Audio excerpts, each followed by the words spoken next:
It's me. What's going on YouTube? It's your girl Mercedes. Mercedes gang. You feel me? The gang, because we don't come with no price tag. Period. Anyways, y'all. I'm back with another little reaction video. Pooh Shiesty might lose everything. I've been hearing some things about Mr. Pooh. You know what I mean? I've been hearing something about like a robbery or kidnapping with like Gucci Mane. I don't know what this fool got going on. I know he just got out of prison. And I'm just like, buddy, what are you doing? You need to be living your life, not like this. So please like, share, and subscribe. I'm not even gonna get into it. Please subscribe to Blackie Speaks. I love his videos. He's dope. And let's get straight into it. You guys know a few weeks ago, Pooh Shiesty got hit with a federal case involving Gucci Mane. And when the news first came out, it sounded crazy. Because this wasn't just a rapper getting arrested again. This was a rapper who had just came home, still had a name that meant something, and somehow, just a few months later, he was right back in the middle of another federal case. But this time, the case wasn't over a random street situation. According to prosecutors, this all started over a business meeting, or so Gucci Mane thought. A meeting with Gucci Mane about Pooh Shiesty's record deal. Pooh Shiesty had of course been signed to Gucci Mane's 1017 label for years, but according to prosecutors, he wasn't happy with the terms of his deal. So Gucci Mane traveled to Dallas for what was supposed to be a conversation about the contract and possibly Pooh Shiesty getting released from it. But once everyone got to the studio, things took a completely different turn. Gucci and his security team were inside the studio waiting for the meeting to start. Pooh Shiesty was there, his father was also there, and then rapper Big 30 was there, and then several other men allegedly came into the building through a side entrance. The private business conversation started looking like something way more serious. At one point, Pooh Shiesty and Gucci Mane went into a separate room to talk about— Hold on. What the?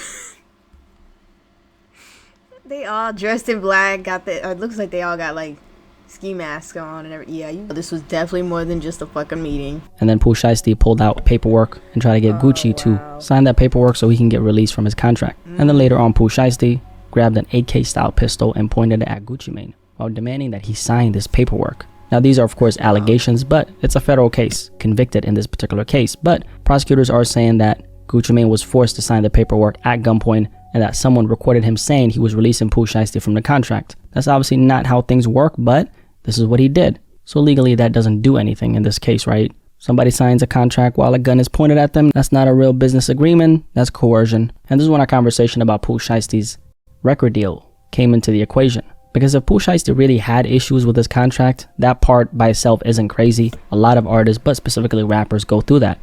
What was wrong with his contract? Like, I don't know if there's actual like details about it out there, whatever, but like, I'm pretty sure if he's been with him for some time, it couldn't have been that bad. Like, you've been with this dude, working with this dude for a long time, talking about hits, bangers, all types of shit, and you get out of prison and all of a sudden there's something wrong with your contract. I'm like, I don't get it, but okay. They sign when they're young, they sign when they're hungry, they sign before they fully understand what ownership, publishing, advances, recoupment, and all of that really means. Then years later, when the money starts coming in, they start realizing that the deal they signed might not be as good as they thought it was. So wanting to get out of a deal isn't the shocking part. The shocking part is what really happened in this situation. Gucci in the end allegedly signed the paperwork, but it didn't stop there because they actually ended up robbing him of his wedding ring, watch, earrings, and cash. And if you guys remember, the particular details of what they actually did was really crazy, because they choked somebody from Gucci's team from behind to the point where he almost lost consciousness.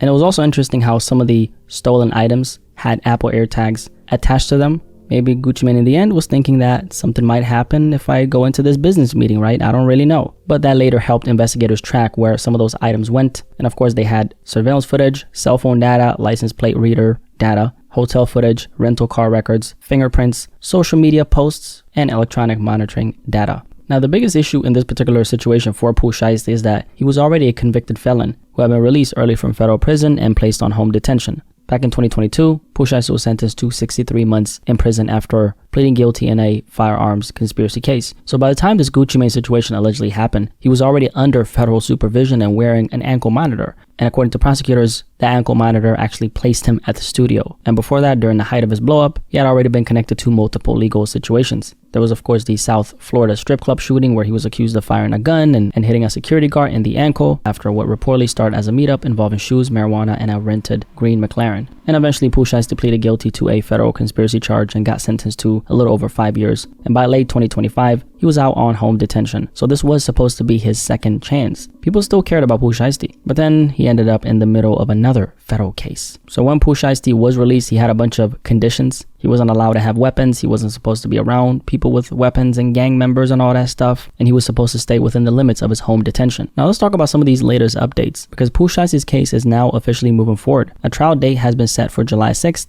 His father has been ordered released from federal custody, but Pooh Shiesty himself was denied bond. And that's where there's a lot of questions, because in a lot of these cases, you see people get arrested, post bond, and fight the case from the outside. But in Pooh Shiesty's case, the judge wasn't willing to let him out. And in his particular situation, the judge found there was credible evidence presented at the hearing initially when he was arrested. The court also thought that it wouldn't really make sense for him to be released to the public due to public safety. So basically, the judge looked at the seriousness of the charges and the fact that there were firearms involved here, and the fact that this entire case actually carries a potential life sentence for Pooh Shiesty, and the fact that Pooh Shiesty was already on home detention when this allegedly happened. So from the court's perspective, that was enough to keep him locked up while the case moves forward. That was like I don't even know what he was thinking in his head to go do something. It's like, you just got out. Your ass going right back in. And that is a big deal, because bond isn't just about whether somebody's famous or whether they have money or whether they have people willing. You blessed enough to have some type of talent that's taking your career up to the sky. You got money, and you still doing dumb shit. To vouch for them, the judge is looking at risk at the end of the day. Are you a flight risk? Are you a danger to the community? And can they trust that you're going to follow the rules if they let you out? And in Pooh Shiesty's situation, the problem is obvious. He was already out on a bunch of conditions and his movements were pretty limited, and he was already being monitored, but he still ended up in Dallas in the middle of this situation. So if those conditions didn't stop him from doing all this crazy stuff here, why would more conditions suddenly be enough now? Now, his lawyer at the time actually pushed back on the government's case, and he pointed out that prosecutors waited around 3 months before bringing charges. So from his perspective, that delay raises a lot of questions about how solid the case really is. He also questioned the evidence prosecutors don't have. According to him, they don't have the alleged contract, they don't have the alleged video of Gucci Mane signing the contract, they don't have the guns, they don't have the jewelry, and that's the defense angle. So his defense is basically saying the government is relying on a lot of circumstantial evidence, but they're missing some of the most important physical pieces. And to be fair, that is something they can't argue for, because the prosecutors are saying someone was forced to sign a contract at gunpoint, but they don't have the paperwork or they don't have the video. That gives the defense something to work with. But at the same time, the government doesn't need every single piece of evidence to build a case. They can still try to connect the dots through location data, surveillance footage, witness statements, phone records, fingerprints, vehicle records, and social media posts. And a lot of Pooh Shiesty's buddies, they were dumb enough to flex a lot of these items that they robbed from Gucci Mane and his team on social media. So there's that. See, that's what I'm saying. Y'all be snitching yourselves out. Dumbass. Like, why are you wearing that? Like, why? Oh my God. This weird thing of doing some dumb stuff or bad shit, whatever, and then like flexing about it on the internet or whatever, or just wearing out. I'm like, what are y'all doing? They have a bunch of other stuff like license plate reader, data that tracked the vehicles and the entire group. And then they, of course, stayed at a Comfort Inn in Dallas. And then they have hotel footage, which showed the individuals wearing the clothes that matched what was seen around the time of the robbery. And then they, of course, have fingerprints from the items left behind at the studio, including red plastic cups. It's just really crazy how they posted a lot of this stuff on social media. I really don't get it. That part is extremely hard to understand. But then again, we've seen worse in the past. Now, another interesting update is Pooh Shiesty's father, Lontrell Williams Sr., was also charged in this case. And honestly, the fact that his father was allegedly involved at all is one of the strangest parts of the story, because the OGs are supposed to teach these kids, man. I mean, really think about it. When you think about somebody coming home from prison, getting another shot at life and trying to rebuild their career, the last person you would expect to be caught up in this situation with them is their own father. But that's beside the point. A federal judge actually denied the government's request to revoke his release, so Pooh Shiesty's father has been ordered released from federal custody while Pooh Shiesty himself remains locked up. And that tells you something important. The court is not treating everyone the exact same way just because they're charged in the same case. Obviously, the judge is looking at each person individually, their alleged role, their criminal history, their bond conditions, their risk level, their connection to the actual evidence, whether they were already under supervision or not, whether weapons were involved, and whether the court believes they can safely be released. So in Pooh Shiesty's case, the court clearly saw him as a bigger concern. And that's why his father being ordered released doesn't mean the case is falling apart. It just means that the judge looked at his father's situation differently than Pooh Shiesty's. So the court is obviously not treating everyone the same exact way here. It's really crazy how Pooh Shiesty literally had everything. And then after getting a second chance at life, basically, he ends up with another federal case that could potentially take everything away. And when it comes to exactly why he did it, we all know that this wasn't some random argument that got out of hand. This was a full-on robbery and kidnapping situation that started because he wanted to get out of his deal with Gucci Mane. And that brings up another question. What kind of deal was he actually in? Now, to be clear, we don't know the exact details of Pooh Shiesty's contract, so I'm not going to sit here and act like I know what was going on behind the scenes. But in the music industry, I don't know if this must have been something personal or like, I don't know, because for him to take it to this extent is just a bit much. That tells me either this is personal or this was some whack ass contract. I don't know. That's crazy. A lot of artists sign deals early, especially when they're young, and years later when the money starts coming in, they realize the paperwork they signed might not be as sweet as they thought it was. That's where you hear people talk about 360 deals, bad contracts, labels taking a percentage of everything, artists not knowing exactly what they own, and people realizing way too late they didn't fully understand what they actually signed. And this is why it's so important for artists to have their own lawyer, not a lawyer the label recommends, okay? That's how you get finessed. That shit's a scam, okay? Not somebody connected to the people you're signing with. Your own lawyer. Because if the people you're about to sign with are also helping you find the person who's supposed to protect you from them, that should already tell you something. You're about to get finessed. But even if Pooh Shiesty was unhappy with his deal, that still doesn't excuse what prosecutors are accusing him of. No. At some point, you have to handle business like business. You get lawyers, you negotiate, you take it to court, you fight it properly. What you don't do is pull up with a bunch of goons, pressure somebody into signing paperwork, and turn a contract dispute into a federal robbery and kidnapping case. That shit's crazy. Because even if you feel like you got finessed, once you respond like that, you end up making your own situation 10 times worse. I mean, if you really think about it, Gucci Mane still right now, even after all this, he still owns Pooh Shiesty's work. Or should I say, I still can't believe his father was involved, guiding this young man on a better path. Instead, so all that FDO money, well, that's going, or part of it's going to Gucci Mane, okay? So really, in the end, it's like he didn't really get what he wanted anyway. So basically, all the shit that he did was for absolutely nothing. I mean, is it really worth it to have your freedom restricted? Bad, y'all. I had to go lotion my ashy ass hands. They was starting to bother me. Anyways.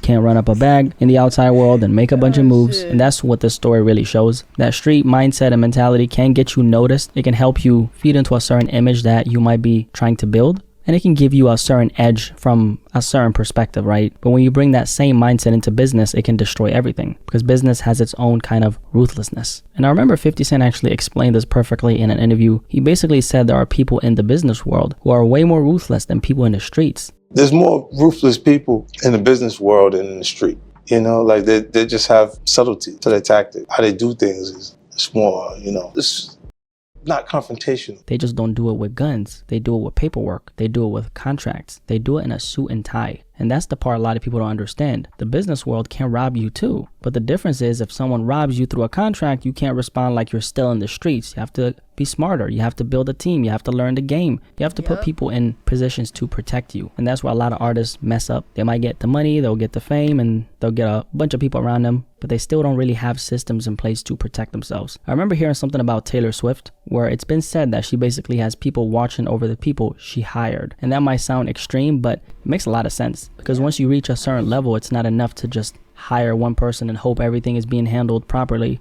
You need lawyers. You need checks and balances. You need people who can catch problems before they turn into bigger problems. Because if one person is watching the money and another person is checking that person, now you're not just trusting one person with your entire business and livelihood. You're building a system. And that's what a lot of artists don't realize early enough. But then again, it's really hard to realize it when you're in it. So the streets might teach you how to survive pressure, but business teaches you how to survive paperwork. Because in business, you're not always going to get the deal you want. You're not always going to feel like you got treated fairly. And sometimes you might even feel like somebody played you and finessed you. But even then, you still have to handle things as professionally as you can. If you're going to be ruthless in business, be ruthless with that paperwork. Be ruthless with lawyers. Be ruthless with your strategy, not threats, not coercion, not kidnapping allegations. And that's why a lot of people don't like doing business with people who have this type of mindset, not because they come from the streets. The issue is they don't know how to handle conflict without taking it there. And even if Pooh Shiesty somehow beats this case, there's still another problem, which is his reputation. Because in music, I'm low-key surprised Pooh Shiesty didn't like get like lawyered up and just take it to court or some shit, or like just, you know, I don't know, he just didn't have to fucking do this. I know that you got all these other people involved, and honestly, in business in general, right, your reputation is everything. If people are scared to do business with you, they're not going to say it publicly. They're just not going to make that call. They're not going to meet you. They're not going to invest in you. They're not going to take that risk of working with you. And that might be one of the biggest consequences for Pooh Shiesty here, aside from the fact that he's now inside a cell with other men. Even if he ends up walking away from this legally, people in the music industry are still gonna look at his situation and ask themselves one question: do I really want to be in business with somebody where a contract dispute could allegedly turn into this? I mean, who the fuck actually wants to be held at gunpoint? That doesn't sound like a fun thing. And a lot of times too, situations like that can turn into somebody losing their life. That's why they're so dangerous. And that's why Pooh Shiesty is facing life in prison here. Also, he was a convicted felon, and he did this in Texas, which is basically the worst place to commit any crimes, because they gonna hold you accountable, that's for sure. If you want to up the K, don't do it in Texas, because they don't play. Really random, but I think if every place handled crime like Texas does, the world, I think, would be a better place. That's what I think. But what do you think? And that's why this case is so damaging. It's not just about prison time. It's about trust. It's about reputation. It's about whether people will ever look at him as someone they can safely do business with. So the trial date for this particular case has been set. His father has been ordered released. Pooh Shiesty himself is still locked up, and as more updates come out, I'm of course going to keep you guys updated. But as of right now, this is where things stand. Pooh Shiesty came home with a second chance, and now he might lose everything. If you made it this far, drop a like on this video, and of course subscribe if you're new here. I'm very curious what you guys think about this Pooh Shiesty update. This might be a generational crash out right here, honestly, but anyway, we'll find out more very soon what happens, and like I said, I'll keep you guys updated, okay? Y'all let me know in the comment section below. I'll catch you guys in the next video. Peace, I'm out. Yeah, I think this whole situation is a bit devastating, because his music was cool and everything, and he was doing well for himself. Like, you could have went a different route.